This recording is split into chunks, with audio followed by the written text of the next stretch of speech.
ఎప్పుడైనా సరే నిమ్మకాయ పులిహోర మీ చేత్తో ఎదుటి వాళ్ళకి పంచిపెడితే డబ్బుపరమైన కష్టాలన్నీ తొలగిపోతాయి.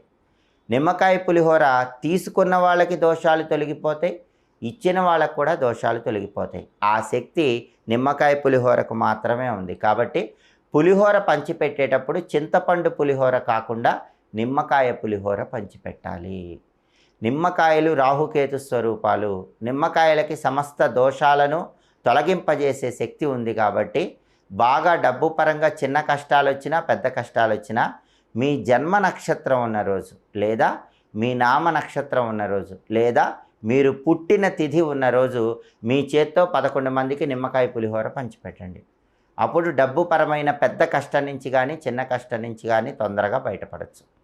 అలాగే డబ్బు పరంగా ఒక కష్టం వచ్చినప్పుడు ముష్ట ముద్ర అని ఒక ముద్ర ఉంటుంది. ఆ ముద్ర ఏంటంటే మీ కుడి చేయి